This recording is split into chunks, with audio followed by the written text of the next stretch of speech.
We are often told to change the way in which we teach. We need to keep up with the latest trends and change the way in which we teach so that we can optimally prepare our learners for the future.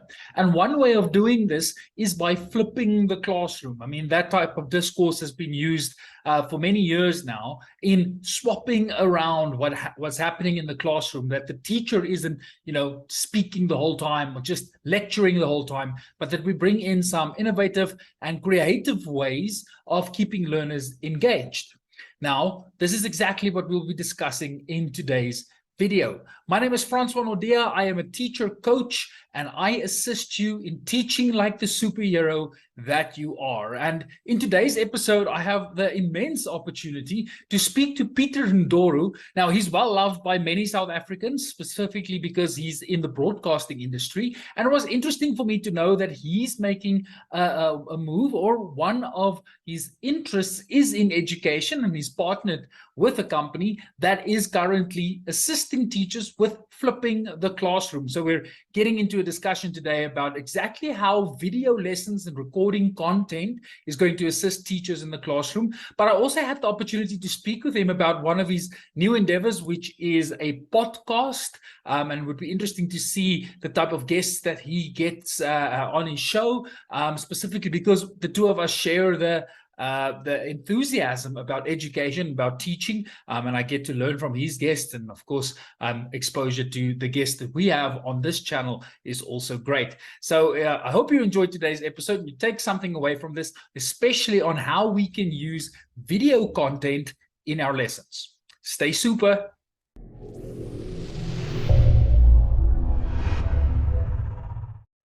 Peter Ndoro, the most friendly face and most recognized voice on my show. Thank you very much for being here, Peter.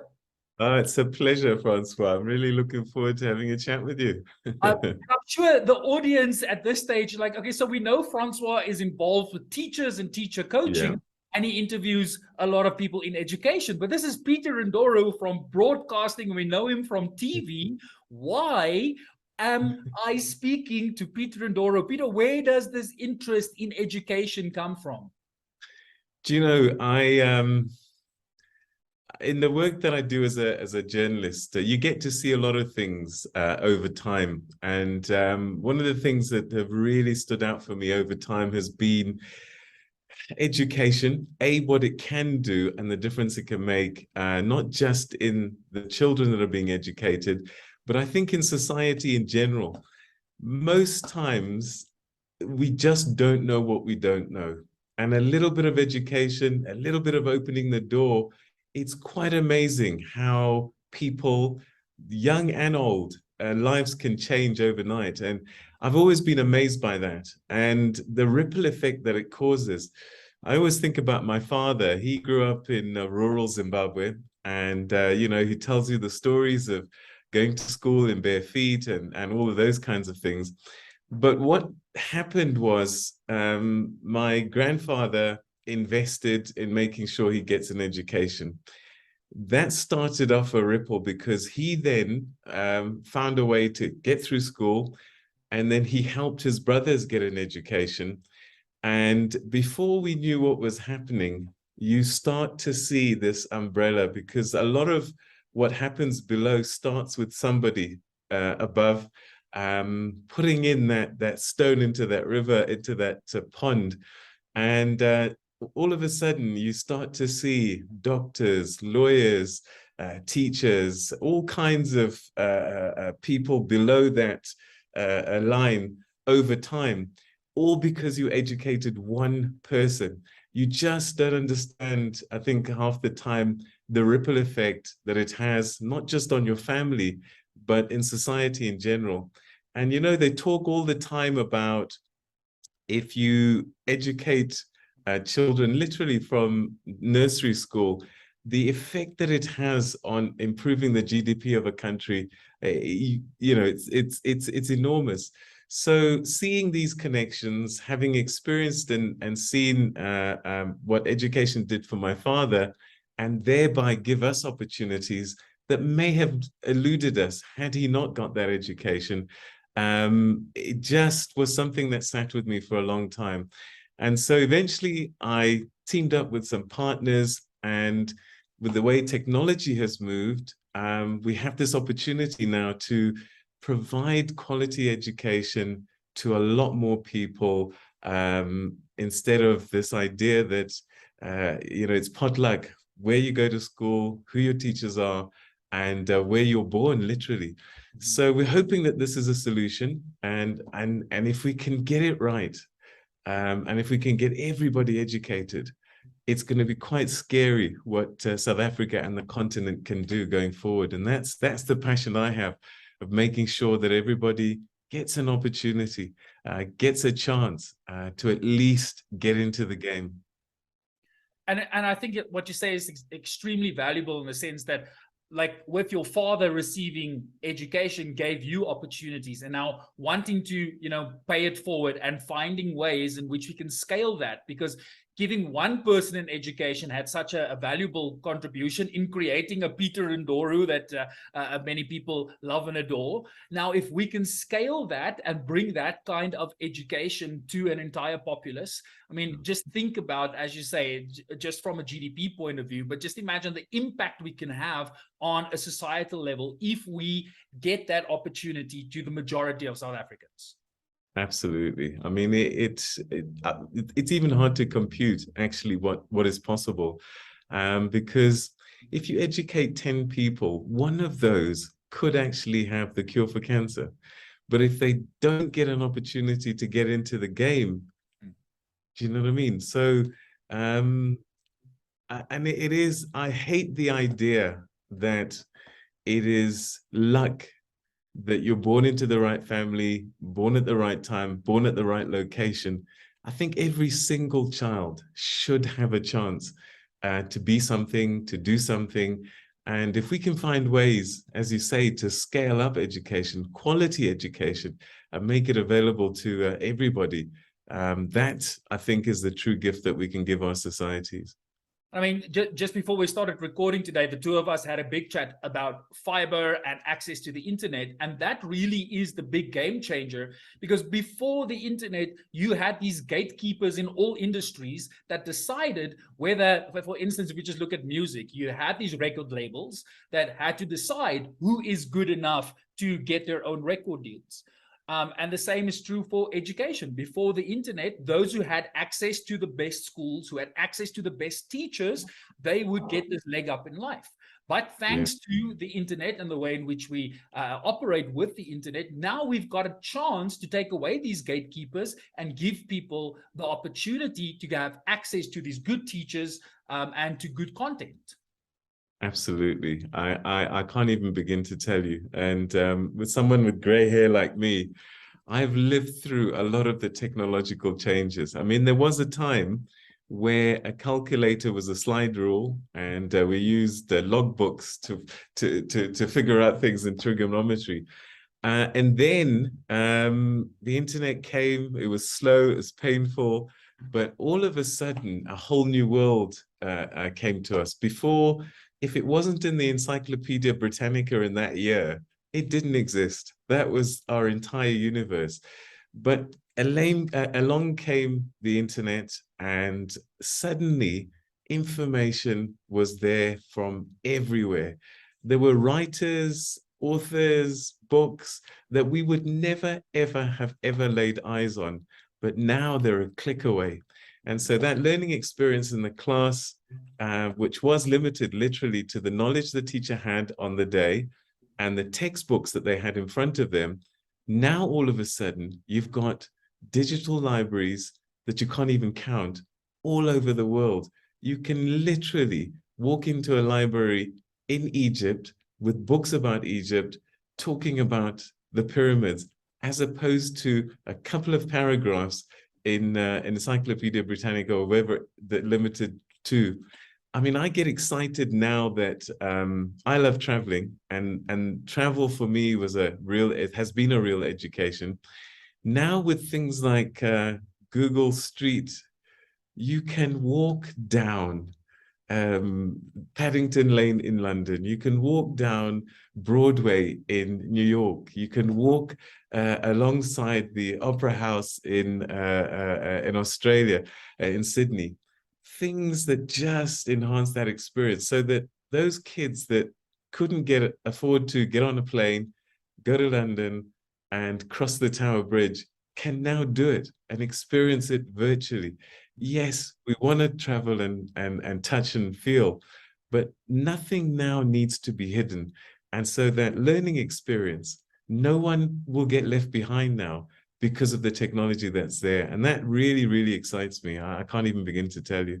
And we get to see the things that, you know, for whatever reason, people might have banned certain books, people might have kept you away from certain knowledge, and now it's available. And we are creating fuller, more informed, and I think better human beings that probably, and I hope that we're building human beings with a greater tolerance, because with knowledge comes tolerance, understanding comes tolerance.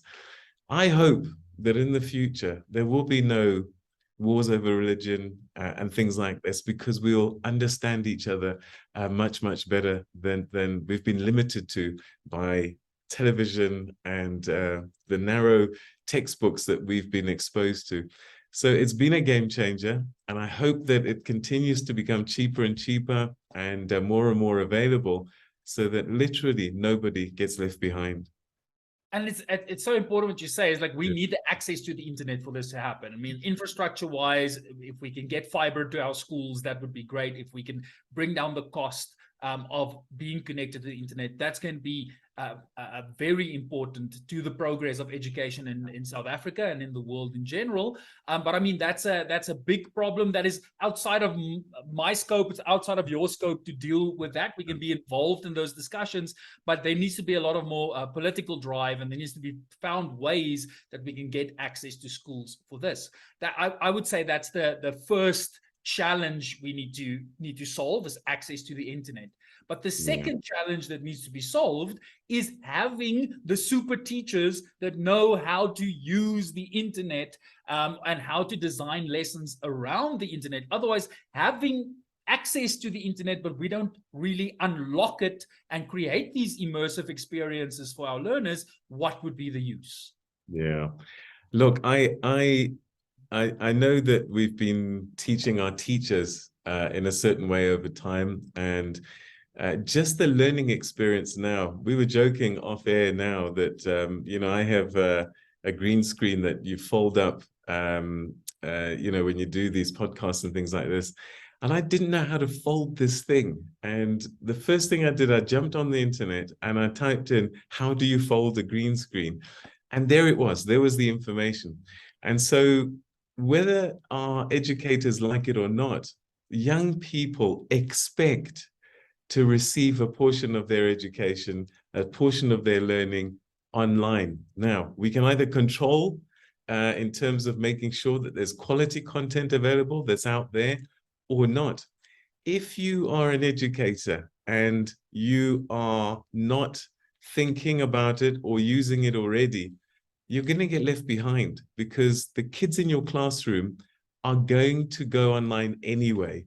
And what you want to do is make sure that they go to the right places to get the right content, so that it doesn't clash with that which you are teaching in your classroom. There's so much out there. It's good, but it's also scary, because there's a lot of chances out there who could be doing damage to your children if you are not pointing them in the right direction. So it is now actually, I think, standard for everybody who is instructing to use this new layer, this new tool, enhance it. And whoever's teaching our teachers, that's got to be part of the curriculum now. It is actually, it's not even a choice anymore. It's like when email first came out and we were thought, oh, we can opt out. Forget that. Everybody, if you don't have an email address, you're going to get left behind and you're out of the game, literally. And so education without an element of online video material, digital material, I think those days are numbered. They were great, but the children of today learn differently. They absorb information differently, and it needs to have layers of interaction. And one of them has got to be digitally enriched video material. I don't think it's there to replace. I don't think you can replace a teacher standing in front of a child and that human connection, that human touch. But you can enhance that experience by bringing in more elements into the classroom than before. And so for me, I think all our educators, you just have to get on board. You got on board with email, some of you kicking and screaming, but you've got to get on board now with digital learning. And there's different ways to do it. Find out what those ways are and bring them into that classroom experience. It's the children expect it.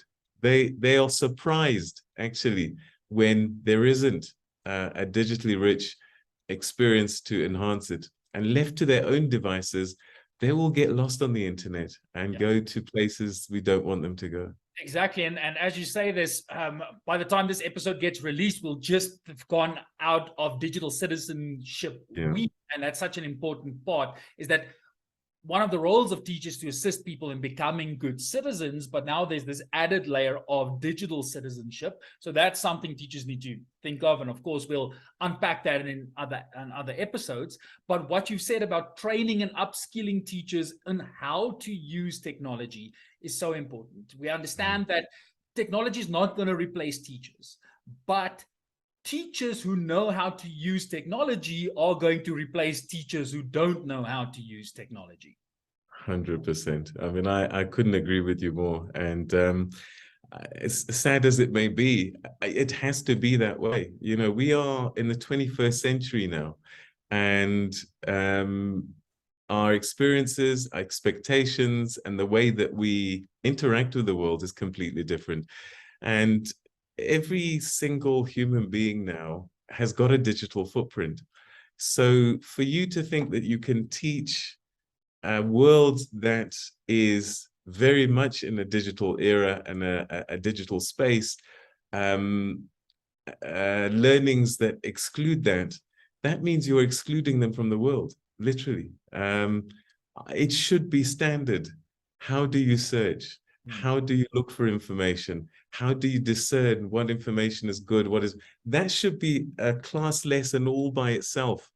The idea of how to search. Before, they would teach us how to go into the library and look for certain books using for the library codes and things like this. And all that we've done is upgrade that. But the libraries are so much bigger. And unlike your school library where you kept out the books that you didn't want to be read, they're there in the digital world. And so don't get left behind if you're an educator. And also, if you don't embrace it, your children are going to get left behind as well. And so you owe it not just to yourself, but to your children as well. There's some amazing things that are happening out there. I was speaking to somebody from the Good Work Foundation, and if you can just Google that and see what's happening. What they did is they went into rural Mpumalanga, and they've set up a digital space for the kids there. And to see the transformation of a community just by opening a door to a different kind of learning, it brought tears to my eyes to see, because intelligence is equally distributed across the country. And a kid in the most remote part of the country has so much potential. And so if we can't get to them, if we can't get learning that's global to them, they will be limited in this small little world, and their potential will never, ever be fulfilled. So we've got to do it. I mean, it's not even It's not even a choice, you No, it's know. no choice anymore when it comes to the use of technology. Now, I know you're involved with a few different projects, and we'll Yeah. chat about a few of them. But I think the one project that you're currently busy with that is so natural to you in your broadcasting scene is the start of your own podcast called Chalk. I Yeah. love the name. I'm so jealous about that name because so good about interviewing and related to teachers in schools. Please tell us a bit more about Chalking. What is it about? Who are you interviewing, and why did you decide to start a podcast? So for us, I just thought that education is a really important subject, and often, particularly where I come from in the broadcast world, it's always relegated to, you know, let's say in an hour program, unless it's huge like matric results and so on and so forth, it's always relegated to some of the minor stories. And yet, when you think about it, it's probably the most important conversations that we should be having, because everything else depends on a good education system, and good education outcomes. And so with that in mind, I just felt the need to have these conversations at a certain place where people can come in and just hear about what's going on. And so my idea really is to talk about everything education, nothing specific as in, I'm only going to do this. So one week I'll be talking about different ways of doing education, digital, non-digital. We'll be talking about innovations in terms of learning, or I'll talk to school governing bodies, how to have a better school governing body, why it's important, why parents should get involved. We'll talk to psychologists who'll talk about how to help parents and how to help children during difficult times. And also little things like spotting what kind of child you have. Is it a child that loves learning through listening, watching, reading, those kinds of things. So all types of educational conversations, not just here, but abroad as well, because I think we have to think in terms of a global environment. We're not just here in South Africa anymore. We are part of a global community. And so we must be thinking in that way, because the products that we're going to sell, a lot of them are going to be services. And there's a customer already waiting for some content or some idea in China, in America. And so I want our children, our parents, to create global citizens. And so we're going to have global conversations about education as well. What can we improve? What needs to be changed? And also I want to hear from teachers. I want to hear what their challenges are, what their concerns are. How can they improve what they're doing?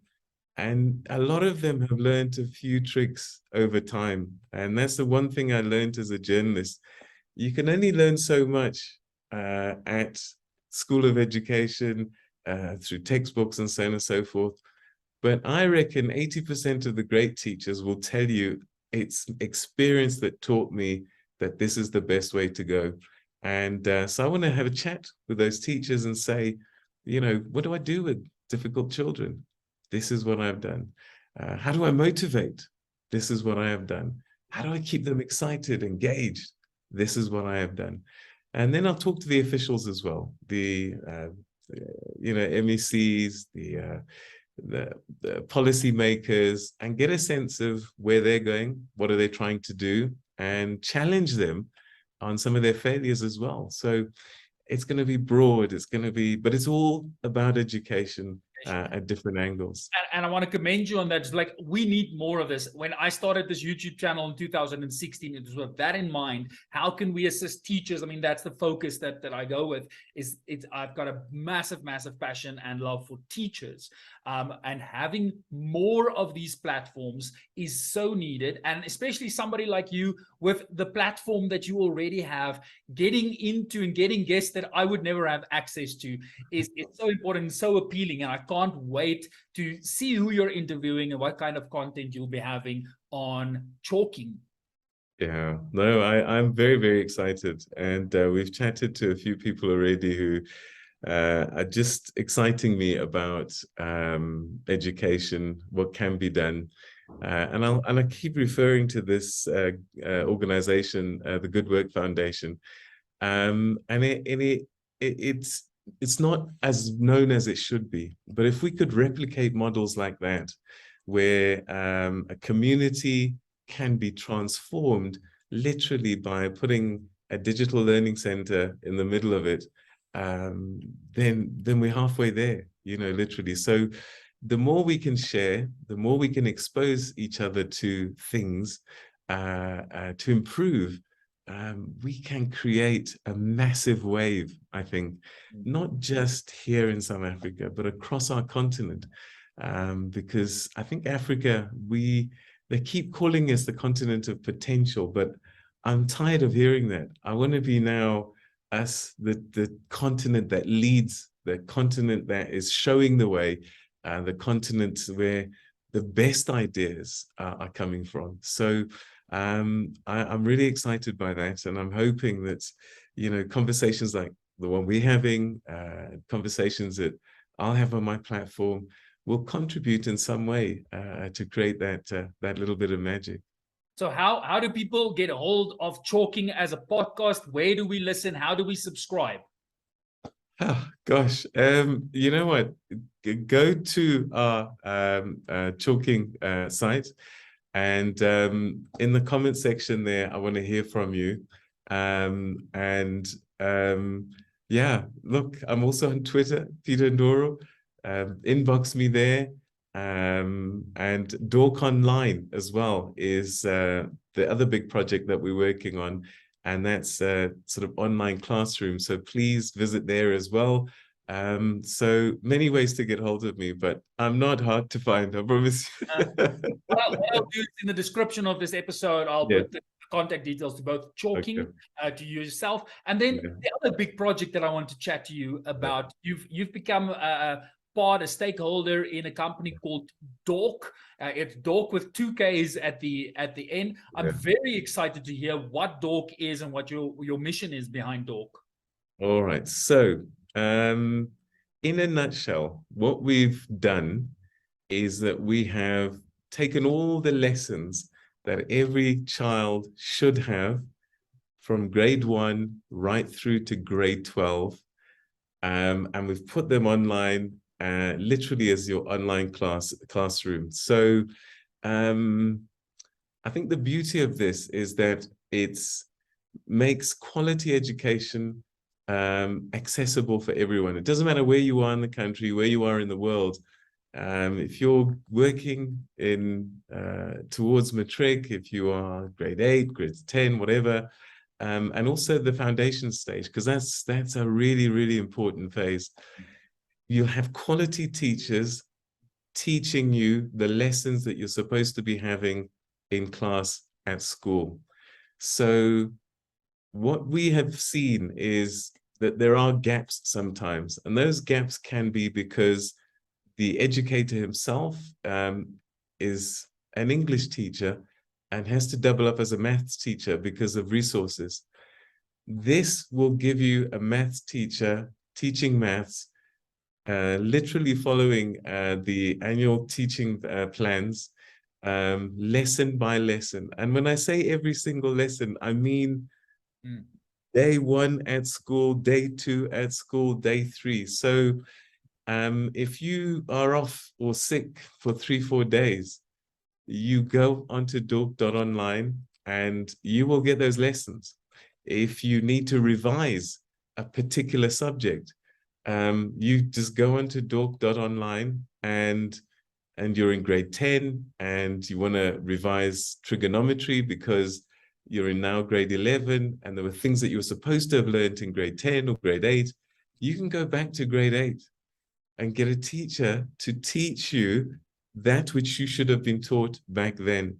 So you can revise, you can jump ahead. If you know that next week you're going to be doing quadratic equations, you go into grade 11, whatever it is that you're in, type in quadratic equations, and the teacher will teach you so that you are ready for the class next week. I don't know about you, but I'm that kind of kid that needed to hear things a few times before the penny dropped. And so you get taught in class today and you don't quite get it. You can go home now, Dorkk.online, get that lesson taught to you again, a different voice, which is always useful to have different pathways to your learning, to teach you that subject again. And you can repeat it and repeat it and repeat it until the penny drops. So it is an online resource. I don't want to call it a replacement for teachers. I actually hope that teachers embrace it and use it as part of their education process, so that apart from the students and the children in the classroom, perhaps going through it with their parents, a teacher might, the night before, I'm going to be teaching, I don't know, Pythagoras' theorem tomorrow. I've always been teaching it this way. Let's see how else I could teach this subject. You go on, and there it is. And so teachers are learning from other teachers. And we've got really good, experienced teachers who are, you know, we like to brag and boast about them. Fantastic, fantastic teachers. And so you can learn from each other. So that's for the teachers, and it can help them prepare their lessons as well, because they can see what a good lesson outcome might look like. And so as they're busy planning their lesson, oh, right, okay, I must make sure that this, that's a great way to incorporate this particular subject, blah, blah, blah, et cetera, et cetera. For the students, you know, as I said, revision, reinforcement of learning that you're having at the time, getting ready for lessons in the future. Some kids are really bright, and you know, you can lose them in the classroom because they've got the concept straight away, but now they have an opportunity to explore these subjects even further. They're grade 11 and they could already start looking at some of the grade 12 lessons if they're excited and interested. Adults who want to go back to school and finish matric, here is an opportunity for you. Dorkk.online. So what I like about this is especially the fact that we spoke earlier today about, you know, we need different ways to present lessons, to design our lessons. And the one thing that we've been saying for a long time is that kids don't need a teacher in the sense that the teacher needs to teach them the content. The content is available online. What is more important is structuring and designing a lesson that's going to help the learners problem solve. It's going to help them to gain information that is valid, that is credible, and then use it in real life circumstances. Now, the one thing that got to me as a teacher is I taught, let's say, definitely 10 classes of grade 9s. I taught them biology. Now, I had to repeat the exact same lesson the whole time, and then you get bored by it by like lesson 7 or 8. And if that happens year after year after year, it can take the passion out of your teaching. Now, the way in which I would use a platform like this is in, you know, that the essence of flipping the classroom, in that we give the information, we give the content to you in a Netflix kind of product. It's like, hey, I want you to go and watch this lesson before you come to school. This is the preparation you need to do. But when you're in class, I've got a learning environment. I've got a design that's going to take the information that you got from this lesson, and we're going to now apply it to real world context. We're going to integrate it with concepts that you've learned in other subjects. That's when the art of teaching comes alive, when I don't have to continuously teach the content, but I can help you in using your knowledge in different ways. Absolutely. I mean, I love the idea of the flipped classroom so much, because as you say, the content is always going to be the content, but what you do with it then becomes the gold. And also, you know, children learn at different paces. And if they have time at home before class tomorrow, let's say, it might take one child watching that video 3-4 times, twice, whatever it is, for them to be ready for the class tomorrow. Whereas if you bring them all and they learn it for the first time, inevitably, some kids are going to get left behind. Inevitably, you're ending up now splitting your attention between those that need to move forward, how do you move them forward, and those that are getting left behind. But the idea that in the comfort of their own homes and at their own pace, that they can be at the same place at the starting line when you get to class the next day, for me, excites me. We just don't learn at the same pace, all of us. And me, for sure, I've done well at school, but a lot of it was repetition and revising. What we do on Dorkk, for example, we don't have long videos. We cut through the noise and the verbosity, and we teach that which you need to know in a short, concise manner, because the attention span of children is not enormous. They're better engaged when things are a little bit shorter, and they don't feel overwhelmed when they see the length of the video and then it's not long. They will, chances are, will engage and watch to the end. And so for them to be able to grab this, learn, get the concepts, and be ready for class tomorrow, there's a confidence that comes, I think, when you know that, oh, I get it. And when you start having those discussions in class, you've given them the tools and the content that they can use to engage, and they're not shying away and feeling like, I need someone to go over this with me again before I can have a voice. Yeah. So yeah, no, absolutely. I hear you. There are so many benefits to something like this, especially come exam time. You can do revisions, you can go through it again. Yeah. You don't have to nag the teacher, explain something again. So of course, that's a big benefit. But what I like about Dorkk is the fact that it is South African teachers teaching the content of the national curriculum. It is tailor-made for South Africa. Of course, I'm sure there are many other countries that can benefit from content, as content remains content. But as you said, the annual teaching plan of each of the subjects is used to create the structure for the content. And I think schools and teachers, parents, learners, everybody is going to benefit from Dorkk. Yeah, and not to forget that it's what you can do in a digital environment, you can't often do in a classroom. So we have graphics and digital imagery that you just cannot create and replicate in a live classroom environment. And because of all these different layers of engagement, it just makes that learning process so much richer. So you're absolutely right. And it's grade 1 to 12, every single lesson. And what we've tried to do as well is there are threads that you have to follow as you go through your educational system. We've put it together in such a way that if you're in grade 10, it will tell you where to go in grade 8, grade 7, to start that journey in case you need to. So you get to grade 10 and there's a maths area that you need to be competent with. Your teacher at school assumes grade 9 and grade 8. You passed and you got through. Now you have an opportunity to say, okay, tomorrow we're doing trig, but grade 7, grade 8, this is where it was first introduced.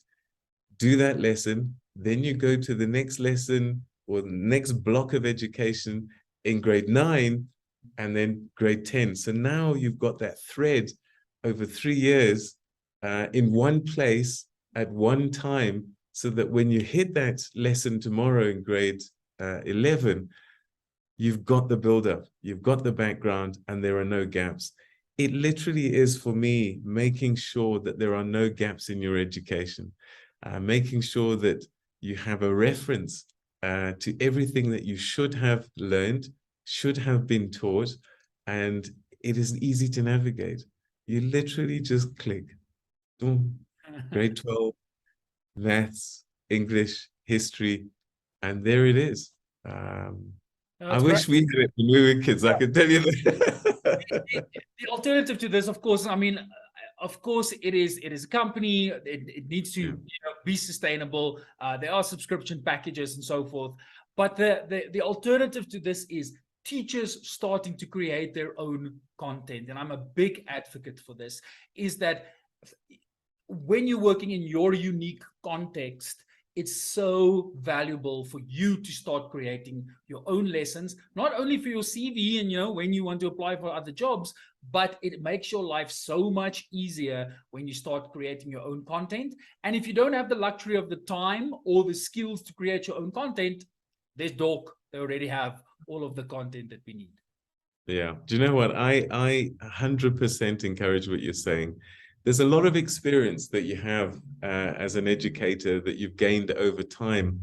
And what I find, and when I've started to, because I often teach, particularly media training and things like that, the more you teach something again or in a different way, the more you realize how much you actually know and have accumulated over time. And I think if you force yourself to record it now, you'll be amazed at actually, oh my goodness, I know this, I know that. And your children can be greater enriched because they can hear you in class and then they can repeat what you've said later on your YouTube channel, whatever it is. So for us, we have got a great package, we have a great platform, but I want everybody to have access to great teachers and great education. And if you're an educator, we'd love to see you online as well, doing amazing things, because other children can only benefit. The more voices we hear, the greater I think the learning process becomes, because I'm hearing Pythagoras' theorem coming this way, and I'm hearing it through Francois' voice, and then Peter's voice. And if I hear it 3 different ways, I'm going to get it like that. So absolutely, use Dorkk, absolutely. But I encourage you as well, because you're specialists in certain areas, and there's tricks of the trade that you've learned that are magical.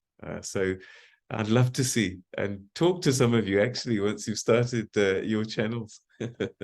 There's your homework, teachers. Everybody watching this episode, here's your homework. You need to start recording your own content. Get onto TikTok, onto Instagram, onto YouTube, create an account, and start sharing the way in which you teach. It's changed my life after I've started deciding to do that in 2016. It's changed my life. So that's your homework. Start recording your own lessons.